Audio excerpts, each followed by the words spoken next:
Do you struggle to understand whether ISO 14001-2015 has specific requirements for all shifts to be subject to internal audit?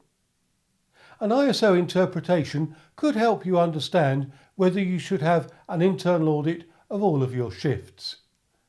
Let's take a look.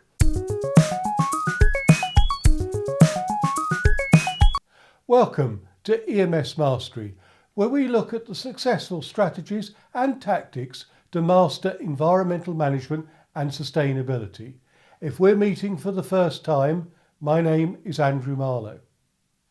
This episode looks at one of the interpretations given by the ISO Technical Committee TC207 Subcommittee 1, which is the subcommittee responsible for ISO 14001-2015 and other associated environmental international standards.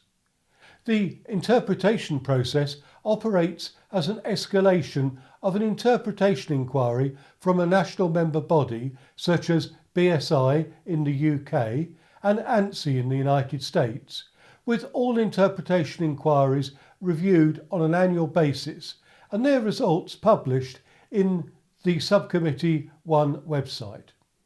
It is important to note that its interpretations do not change the requirements of ISO 14001, but are intended to give users a better understanding of the application of ISO 14001.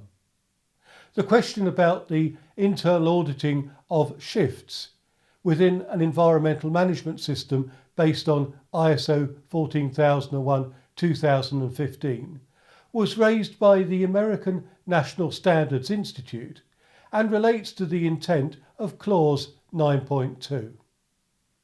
The question asked was, if work is performed on multiple shifts, that 8.1 operational planning and control is required, or 8.2 emergency preparedness and response may be necessary, does Clause 9.2 internal audit require that all shifts be included in the organisation's internal audits? The interpretation response given stated, ISO 14001 contains no specific requirement to conduct an internal audit of all shifts. It is for the organisation to decide on the appropriate scope of its internal audits to meet the requirements of Clause 9.2 and its own needs for audit information. For additional clarification, the interpretation response refers to the COI 0203.82 on the topic of internal auditing, which is an interpretation request on the question, does ISO 14001 section 9.2 require an organisation to conduct its internal audit on an annual basis covering all elements, i.e. the full scope of the ISO 14001 standard? You can find out more about the answer to this question by clicking on the link to our episode to this topic here. So, to summarise, the ISO TC207 Subcommittee 1 interpretation clarifies that ISO 14001 does not contain specific requirements to conduct an internal audit of all shifts. It is for the organisation to decide what is the appropriate scope for its internal audits.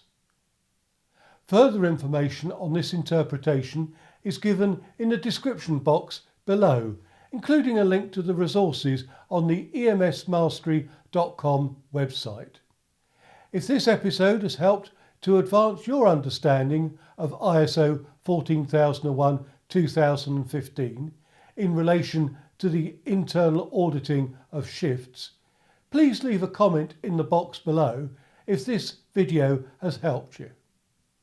Please subscribe to this YouTube channel to ensure that you don't miss out on other episodes on environmental management and sustainability.